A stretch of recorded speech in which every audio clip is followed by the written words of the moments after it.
Boundaries. Yes, I know you hear me use this word on a constant basis, and it's because it's super important for you to have any kind of self-care and self-love and all of this stuff about yourself. And you say, oh, well, I think I have some boundaries. I think I'm doing good in that. Well, today we're going to talk about the 5 characteristics of unhealthy boundaries. And then this way you can reevaluate it. Welcome to episode 65 of the Positivity Experience. How to not have those unhealthy characteristics. Check it out.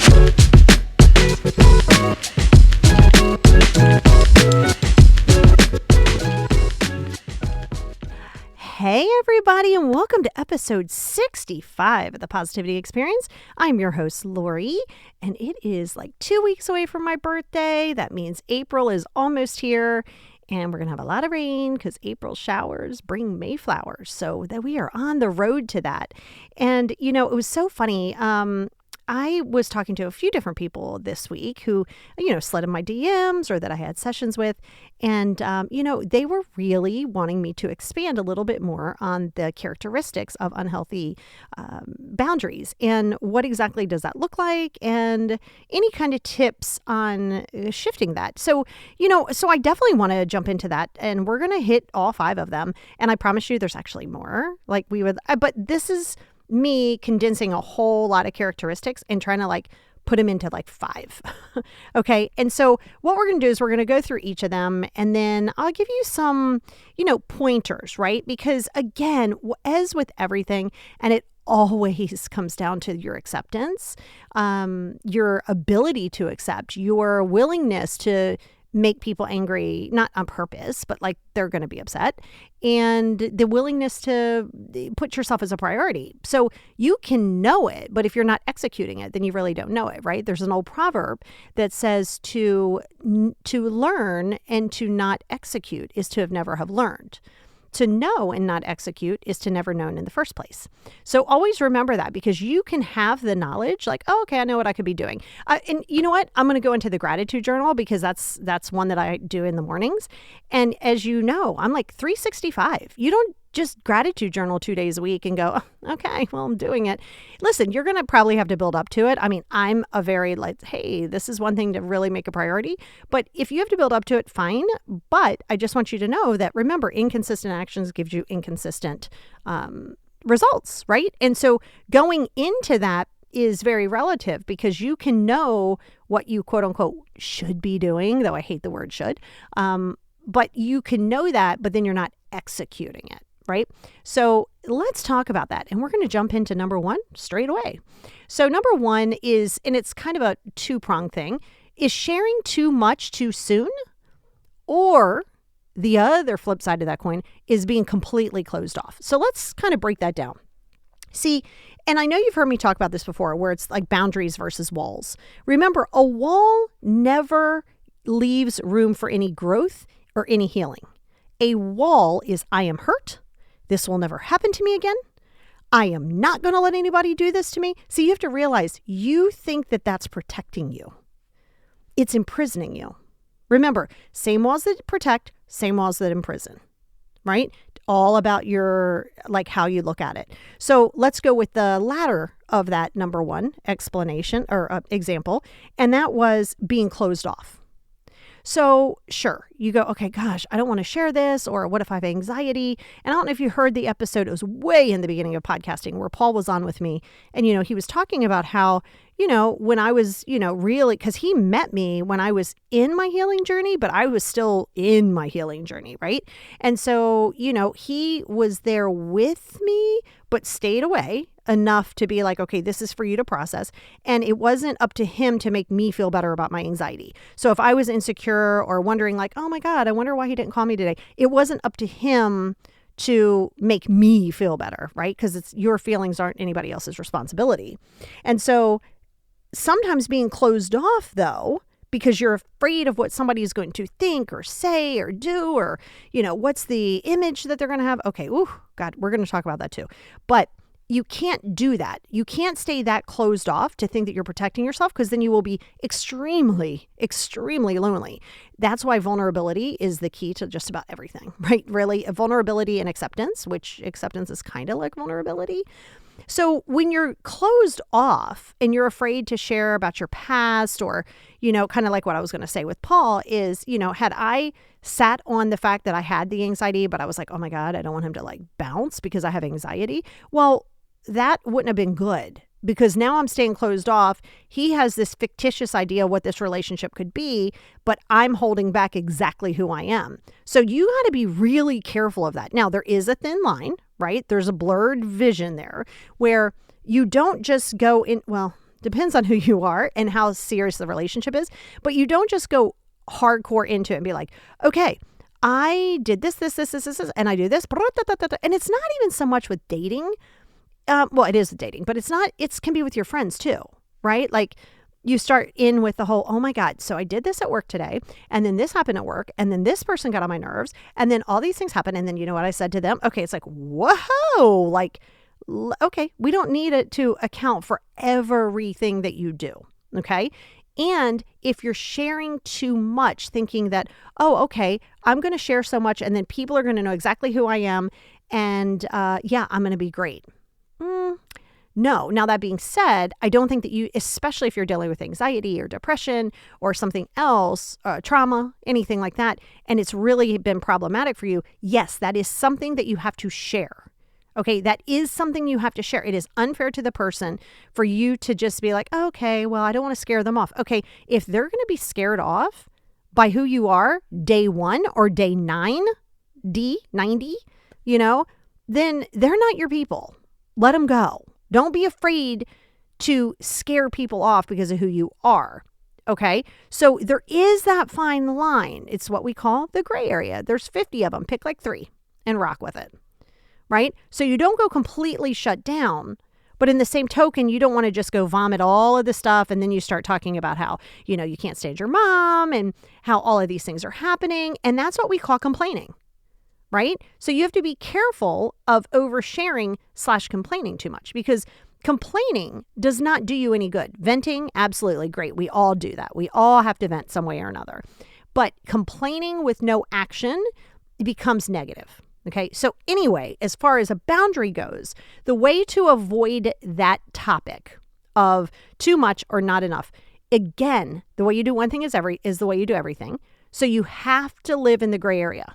So you can share, right? So you can share that you have anxiety. You can share that you have depression, but you don't need to, in the same sentence, say, well, it's because, I had all this trauma, and then my mom, like, she's a total nightmare. Okay, whoa, we have not got there yet. Let's just deal with the things that are the most important, right? Because when you start doing that too quickly, there is this level of like, oh, okay, so like this is what and who I am. And so you just have to kind of deal with it. And this is why. And nobody has to deal with your stuff. I mean, this is hard for you to hear, but it is so factual. It is no one's responsibility to heal your trauma. It really sucks that you had trauma in the first place. And you're not responsible for that. Nope. But to live in it and then expect other people, like let's say you're coming out of a relationship. This is that sharing too much, or opposite of that would be not sharing enough. And you're super insecure because of a past relationship. And now this new person is in your life. And, you're feeling like they're a little sketch, but they're not, right? They're just doing their regular life. And then you start dumping on them like, okay, well, I really just need a phone call. No, we are not doing 64 phone calls a day, right? Because that's for you to cope with and deal with. You can share and say, hey, you know what? I really struggle with how my past relationships were. It really did a number on me. I definitely feel a little trauma bonded and definitely have some PTSD from this trauma. And I am working on it. See, that's the key though. You can't say you're working on it and then not work on it, right? You can't say I'm working on it and then you go, oh my God, it was too hard to work on. So you just have to deal with it. So people are going to be more empathetic as long as you are still doing and going in a forward direction. But if you're just going to live in the whole, well, this is just how I am, they are not going to stay around. Okay. But that being said, you got to find that gray area, right? So that's number 1, first and foremost. So again, just be careful because you think that you're setting boundaries. A lot of times they're walls. Now, number 2, love this one. I love them all, by the way, is feeling responsible for other people's happiness or expecting them to make you happy. And we just talked about this a little bit ago. Okay. Remember, no one, and now I'm talking from an adult perspective, right? Like I'm not talking about small children, because small kids, they don't have that emotional deregulation. They're not fully formed. So yes, okay, a little different. I'm talking about as an adult, no one is responsible for your feelings. No one. No one is responsible for making you feel better. They can be there. They can encourage you. They can hold your hand in the times where you're super stressed, but it's not their job to make you feel better. And it is most certainly not yours. Okay? It is not your job to walk around and put yourself on the back burner and think that this is a healthy boundary. Where is the boundary in that? Well, I just, I really don't want to make them mad. Okay. So know this. And this is a fact, any way you spin it. When you truly believe in your boundaries and you truly set with them and you don't over-explain, which we'll get into that, right? Like we did. When you don't go into all of that, people will, not might, they will be angry with you. They may call you a narcissist. They may call you selfish. They may call you self-absorbed. That is gaslighting. That is them trying to manipulate the situation to control the narrative to make you feel bad about something. So if I make you feel bad about it, then you're going to go, oh, well, I don't really want you to feel bad. So see, that's what I'm saying. You have to understand it's not your responsibility for how other people receive your boundaries. Okay. Now, again, as you know, everything I say to you also pertains to you. What I say also pertains. So if someone else is holding their boundaries and you have some kind of issue because you don't feel like they're doing such and such enough, that's for you to process, not them. Okay? And you cannot. This is the unhealthiest boundary, I tell you. Well, there's several, but this is definitely one, is expecting you out of someone. See, you think that you're setting a boundary because you're saying, okay, this is what you need to do, or you're not doing this correctly, or you're not doing this the right way. What the hell kind of boundary is that? That's not a boundary. That's dictatorship. You're telling someone that their action of how they load a dishwasher or how they raise their kids or how they do this in the relationship or how they blah, blah, blah, blah, blah. And you're doing that and you think, well, that's dumb. I wouldn't do that. Well, you don't have to do it. No one's asking you to do it. But you don't get to ask somebody not to do it because it doesn't make sense to you. So you have to be really careful of thinking someone is there to, that they have to fix your feelings somehow. You also don't have to fix theirs. I mean, obviously you don't want to walk around just being a jerk. That's just not good juju anyway. You can be and hold your boundary, and boundaries are not fluffy. I know you guys want them to be fluffy. I know you want everybody to be copacetic with them. It is not going to work that way. There will be people who understand and they will support it and they will be fabulous. There will be people that no matter what you do, how you do it, how much explanation you give, it will never be enough because it doesn't make sense for them. You must get this or you will live in a place of unhealthy boundaries. You have to be okay with possibly losing friendships or family relationships, maybe even a spouse. You have to be okay with that to be your full self. If you're not okay with that and you're in fear of it, that's fine to be in fear of it. But especially with me, you got to walk through that. You got to walk through that fire. You have to understand when someone else wants you to bow down or kowtow, bow down to them or kowtow, whatever it is. Yeah, when they want you to do that and it's going to make them feel better, they know listen, everybody who is manipulative or gaslighty doesn't mean that they're walking around as a narcissist. So be careful of that too. Because sometimes people don't realize they're doing it. But you're probably doing it too, right? You probably really are. If you've ever said to somebody, oh, are you sure you can't come over? I just told you I can't come over. I'm not going to change my mind because you asked me, am I sure? Of course I'm sure. I just told you I wasn't coming. Or, oh, okay, well, I mean, I know you said you had to leave at 4, but you know what? Aren't we having fun? Do you really have to leave at 4? Why would you do that? That's you overstepping a boundary. So this is, you have to stay in your lane. You are allowed to share your feelings, share your needs, be clear, be concise, but you must be consistent. Because see, you have to understand 98% of the times you're not even holding your own damn boundary. So here you are, you're overstepping your own boundary left and right. You're not respecting it. And the moment that happens, and then you have the audacity to get mad at somebody else for not, oh, they're not respecting my boundary. Are you? Are you?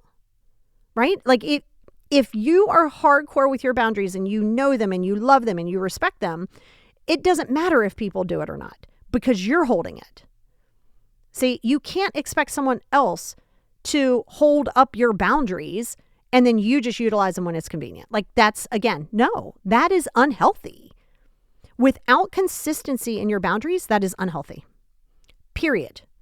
Because then what nobody knows, if people start barking orders at you and they start trying to make you feel bad and mom's trying to make you feel some kind of way and your best friend's trying to make you feel some kind of way and you bow down to them, guess what? No one's going to even remotely respect your boundaries. They're going to be like, just going through a moment. You know how she is. She gets on her kick every now and again. Let's just give her a minute. So you have to check yourself. And remember, and this one is so important, is that you keep thinking that other people, if they're not responding in the same way you would, or they don't believe the same things you think, or they feel, and they don't think and say these things, that somehow or another they're wrong. Newsflash, they're not for them. Again, you do not have to rock with them. You do not have to actually say, okay, I'm going to salvage this relationship. If something brings you more unhappiness than it does happiness, you need to let that go. You need to be okay walking away from that, whether it be a relationship, whether it be a friendship, whether it be a job, whether it be a parent, listen, if you are unhappy with, now keep in mind, you cannot be happy with other people and or other situations until you are truly happy with yourself. This means all of you, all of the fuckery, everything else that you ever did, you must be okay with that. Okay? So you have to understand that. So this next one, number 3, is going to roll into kind of like 1 and 2. Definitely number 1 is giving, and this is like, tell you, this is the soapbox I'm getting ready to stand on. You got to stop trying to give an explanation for your no, and you have to stop expecting one in return. Seriously. No is a complete sentence. You can say no, thank you. What you got to be careful of the whole, hey, can't do it today, I'll take a rain check, if you truly don't want a rain check. Now, if something comes up and you really want a rain check and you really are like, oh, damn, I'm sorry, I can't make it today. That, again, you don't have to go through, oh, man, sorry, Rhonda, I am so sorry, but I can't make your barbecue because little Johnny has lacrosse and I am so sorry. Like, I really want to come. Could I please get a rain check? Like, why are we giving all these details? Why are we giving all these details? Literally, whether you give details or not, you're still not going. Now, in this case, if you truly wanted to go to her barbecue and you knew that she was going to have one again, you say, oh, I'm so sorry, I can't make it this time. I absolutely want a rain check though. Okay, that's it. We don't have to give reasons. Now, let's say it's something that you would rather walk naked down the street on hypodermic needles than do. Like maybe go to your family's house for Thanksgiving. If you would rather walk naked down the street than do that, don't go. Hey, you're coming over, right? No, not this year. Oh my God, why? What do you mean you're not coming over? I'm not coming over and I'm not going to have a conversation with you about it. See, you have to understand that's because that person came in hot. What do you mean? And trust me, there will be people left and right that will why you to death. Why? You sure? Why not? Huh? Why? You got to know when to walk away and hang up the damn phone. I am a quick person to hang up a phone or put somebody on ice and block them for a hot minute because I'm not going to do a narrative and make you feel better about my no. Right? And if you're going to come in hot and be like, oh my God, why? I'm definitely not going to respond to you. And I'm going to be like, we are not having this conversation. Because remember, one big boundary, if somebody comes in hot for you in a very nasty way, I don't care who it is, you say, I do not allow myself to be spoken to that way. But then you have to hold that. Okay? And you have to walk away. You have to hang up the phone, whatever it is, you must hold your boundaries. So to start giving all these extra explanations and trying to make people feel better about your no and all these kind of things, no. See, when people say why, well, first of all, once you know me, you're not going to ask me why, and I'm not going to ask you why. There's been times people would be like, oh, I can't come because I'm like, oh, no, you're good. That's fine. No problem. I'll invite you another time. Like, I don't need your why. I don't need your why to make me feel better about myself of knowing that you're not mad at me. If you're mad at me and you're not telling me why you're mad at me, I'm not going to sit there and breathe life into it. For what reason? If you're not telling me why you're feeling curt or some kind of way with me, I'm not going to lose sleep over it. I'm not going to be like, oh my God, why are they not coming? Is something I did? Like, why am I going to live in that headspace? If they don't have, I don't want to say courage, but if they don't have the communication to tell me if something irritates them, then I'm not going to breathe life into it. And if me not giving an explanation of my no makes them feel some kind of way because they're not sure if I'm mad at them, that's their stuff to process, not mine. And see, if you immediately think that that's rude, that's because that's the no that you want. That's the explanation in which you want. And so you have to understand that when you set a boundary, you are not oversharing, right? Like number one, and you're not over explaining, and you're not following up your no with 87 different reasons. Because like I said to you before, when you give reasons with your no's, that's now a bargaining chip. Okay? They said that they can't come to this because they do this from 9 to 12 on Saturday. I'm going to make it for 1 o'clock. No, I might not want you to make it for 1 o'clock. Now, if I truly want to come and I truly want to do something, yeah, I might say, you know what? No, I can't make it today. I absolutely am upset that I can't make it, but I do I would like a rain check. But do you notice how I didn't go into all of the explanations of things I'm doing? Oh, okay, why can't you come, right? And I'm extremely witty with my comebacks. I'll say things like, well, why do you need to know? Well, I'm just curious. Okay, well, curiosity killed the cat, so be careful of that.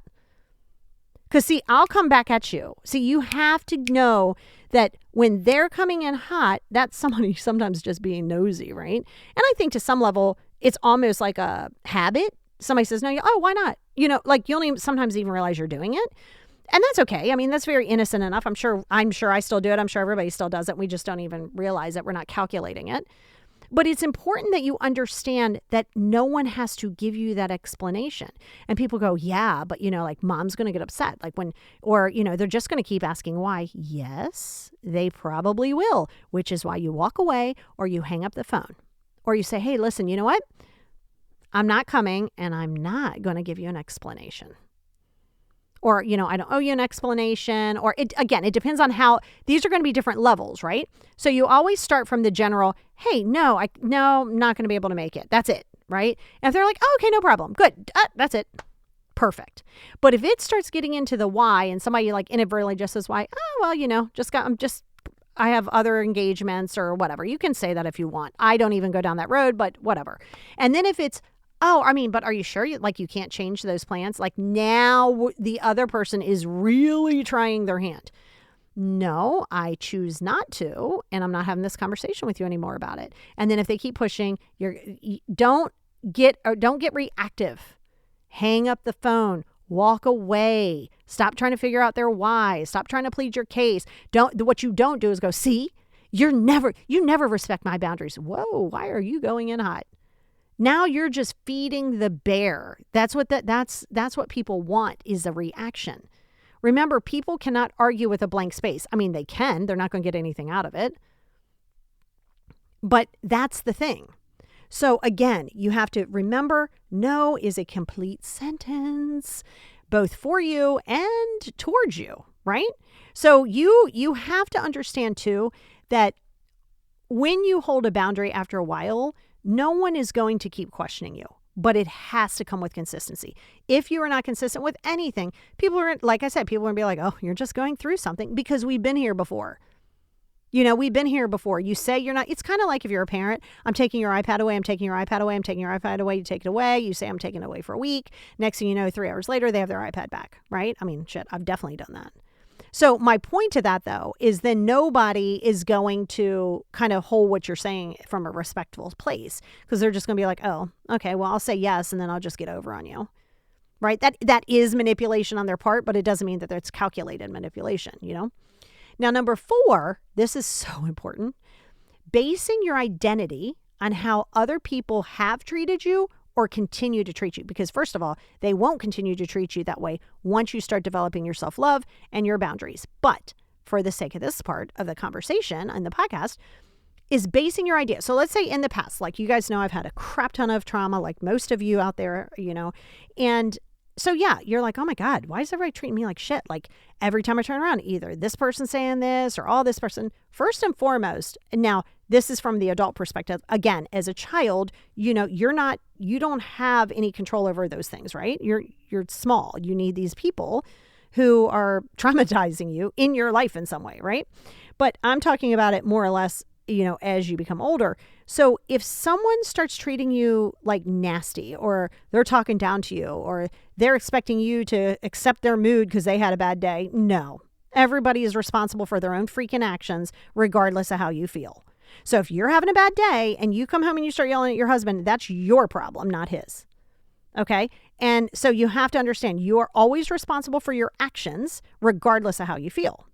So now, basing your identity on how other people treat you will stop, literally will stop, once you start healing yourself and putting your self-confidence and working on your past traumas and really digging deep to the root of the problem.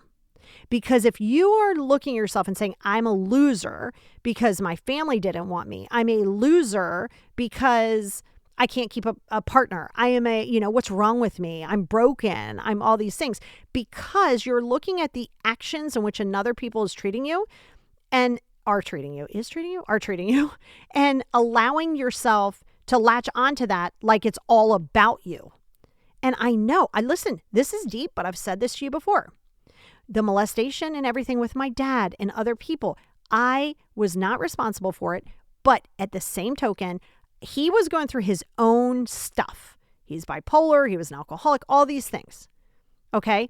The way he treated me was not my identity. Now, again, at the time when I was 13, 14 years old, or before then, that's when mom died. When I was like 8 to 12, 12 to 14 maybe, when those things were still happening, that was a reflection of him. See, you make everything about you. We all do, because, what the hell else? You don't know anybody else, right? So everybody's actions or how they treat you somehow, you're saying how they treat you is how you're going to define yourself, which is where you lack self-love. I'm going to tell you right now, if right now in this place, right now, when you're listening to this podcast, no matter where you are, if you are basing your identity because your mom talks mad smack to you, or this friend is doing all of this, stop trying to understand their why. Stop making it something about where you are less than, and understand it's your vibration. You're vibrating low. Low vibrating people attract low vibrating people. And what all that means is you got a lot of stuff that you're not processing. Okay. So you keep worrying about their why, or you're saying, okay, I'm not good because mom said this and all of that. Absolutely. That's why you book a session with me, or you go to therapy, or you do something to help heal this, to help give you the coping strategies. See, the mistake you make is thinking that you can do it on your own. You cannot. You can't start this on your own. Okay? Because you're only going to do it based on your comfort level, and you're going to try to control the narrative. No. You cannot. You don't have the coping strategies or tools. And then when you do get them, I don't care if it is the Dalai Lama or God himself comes down and gives you these tools. If you do not use them and execute them, I might as well give you just a paper knife and ask you to go cut some steak. It doesn't matter, right? And so going back to, the topic of the basing your identity, right, is understanding that your identity is solely yours. And if you are allowing, and this actually goes into number 5, right? If you are allowing someone's opinion of you, judgment of you, what they have said that they thought about you, the verbiage in which they've used for you and said how awful you are and what a crazy person you are, and God, I don't know, the list is endless. You've got to stop giving these people this much power over you. Okay? Like, let's say it's your mom. And let's say your mom is just so freaking, you're 50. Your mom is so hypercritical. You're too fat. You're too skinny. What's wrong with your hair? It's not dark enough. It's too light. Now it's too dark. I like how you set the table. Oh, the forks are in the wrong place. right? You have to understand that that is a person who is unhappy with themselves. You are trying to make them see your perspective and see and have empathy on how you feel when they don't even feel good about themselves. When I'm telling you right now, people doing better than you are not judging you. And if you think doing better than you means money, then you are completely remiss, because that is not what I'm saying. To do better than you where you are in the space is someone who is balanced, someone who has self-love, someone who establishes and maintains these boundaries. See, when people hear doing better, they immediately go to money. That's a problem. Because I'm going to tell you right now, I know people who make millions and millions, like stupid money, and they're still trying to figure out their life. So don't get it twisted when I say better than you. When I say doing better than you, it always has to do with where they are in their headspace. So always remember this too. A person is going to judge you based upon how they feel about themselves, period.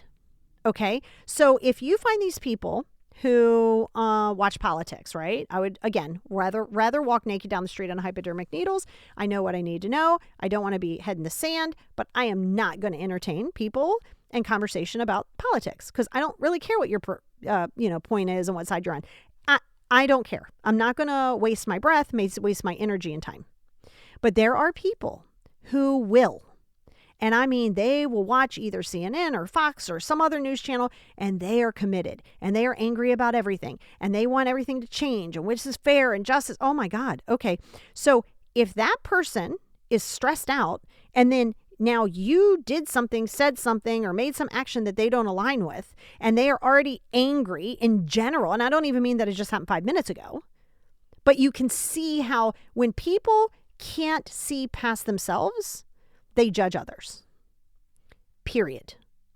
When you can't see past yourself, you will judge other people. One of the best things that has happened in my profession for my business is that I work all over the world globally.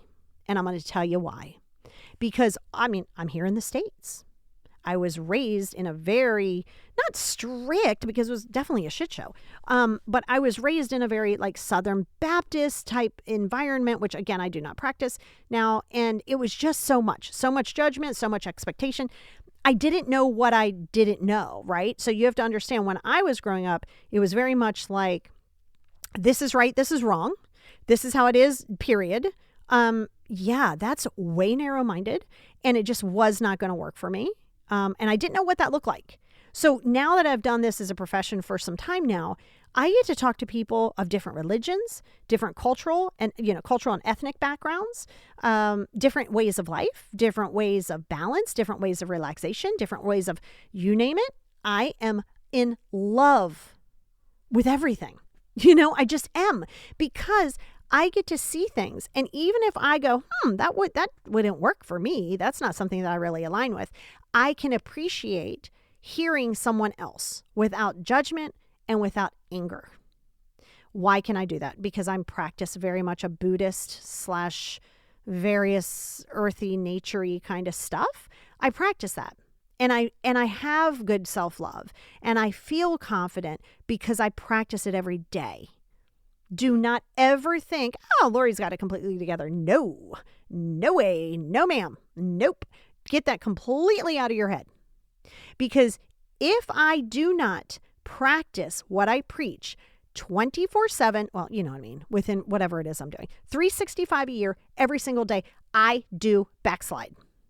Not might, I do backslide, which is why I'm telling you that if you are not consistent in your practice, daily stuff, if you are not consistent, you are not practicing healthy boundaries for yourself, and you will go back into past behaviors, and you'll start vibrating lower, and then all of these other things that you cannot control, or you're trying to figure out somebody's why or why they're doing all of these things, until you can accept that people don't have to see it from your perspective, until you can accept that somebody might believe in this. I'm drinking Perrier.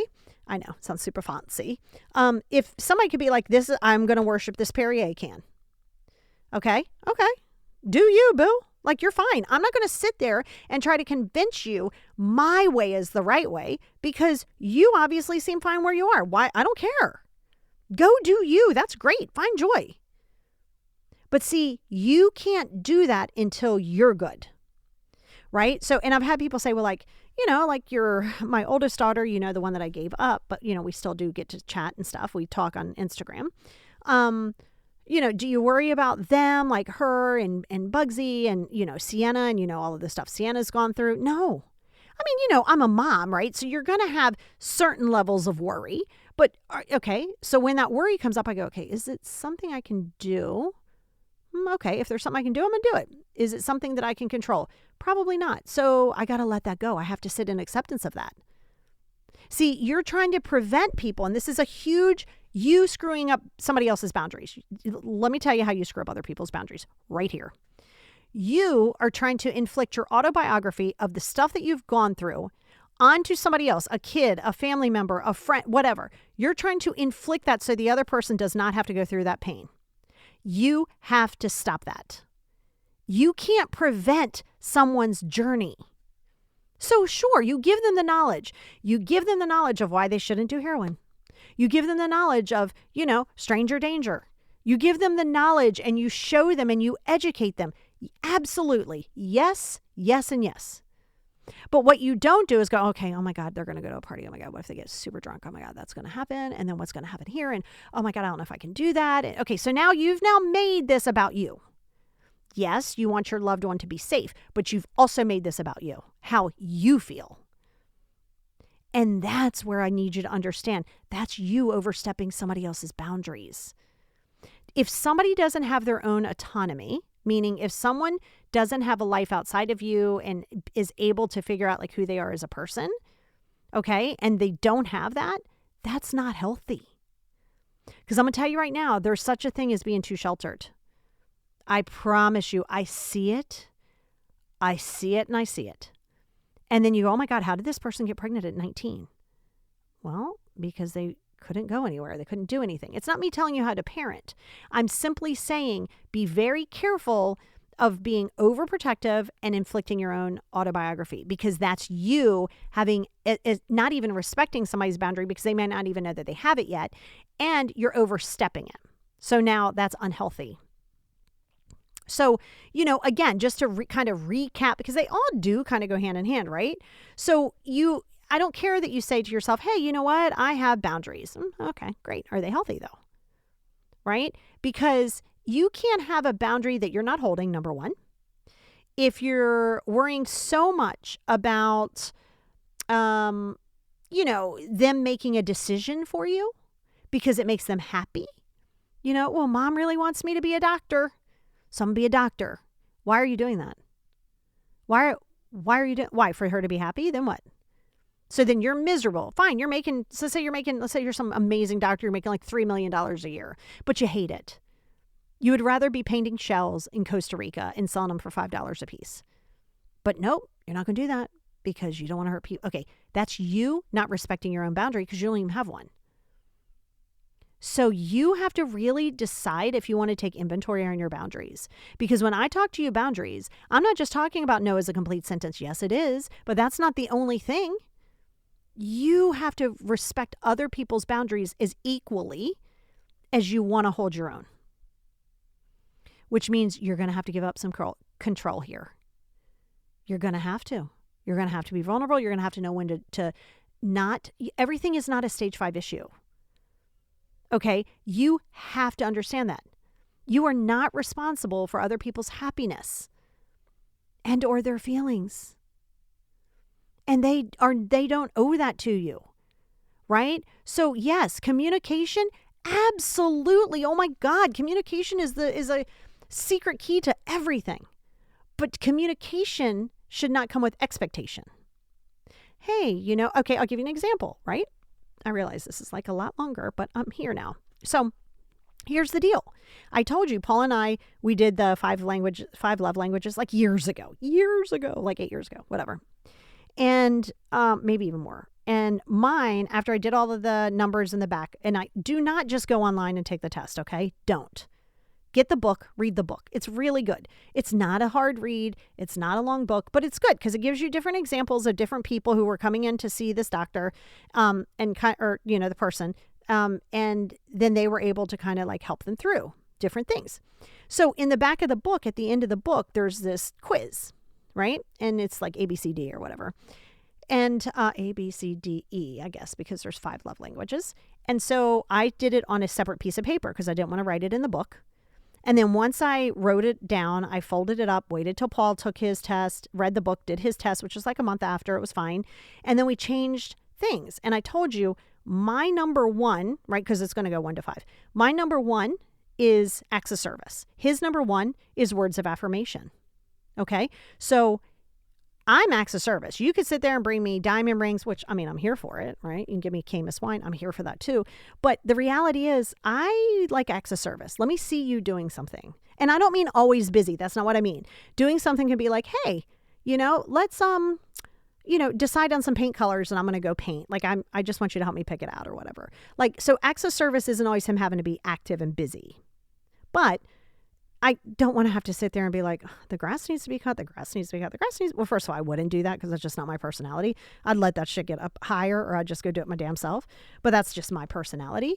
But he knows what it is, right? He knows that that's important.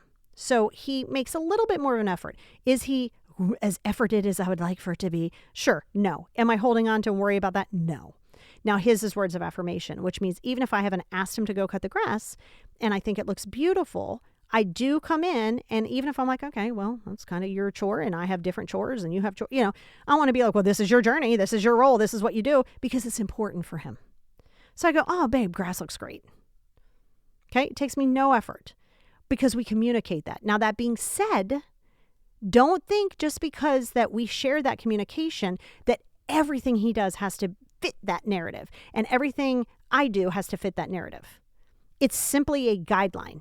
So your needs are great, but you have to be able to meet your own needs first. Your own self-love, your own self-confidence, all of that, you have to do that yourself.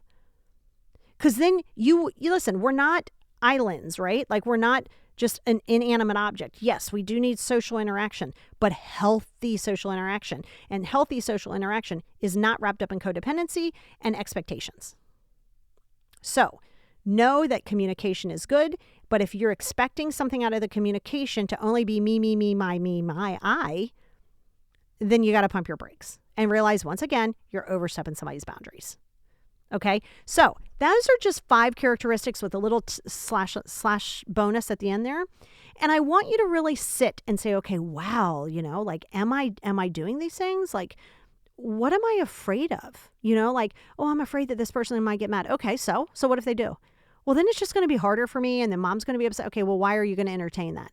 Well, her, she'll just keep calling. Yeah, block her. That's my mom. And what? Because she's your mom, she gets a free pass? No. She doesn't, because trust me, some parents will do that. I am your mother. I am your kid. And like, okay, are we defining roles here? I just want you to be very careful and not thinking that everybody has a free pass. Again, and I do want to reiterate this, that also pertains to you. If you don't like what somebody's doing and it's their, or not doing or doing, and that's their boundary or whatever they deem important to them, I don't care if you don't like it. You don't have to understand it. If it's way problematic and it makes you unhappy more than it makes you happy, absolutely, now we have to establish distance. But don't try to change someone. And definitely don't be a chameleon and change for other people. Compromise will always need to happen. Complete change is not going to happen, and you don't compromise in a space of losing your own sanity and your own mental health and your peace.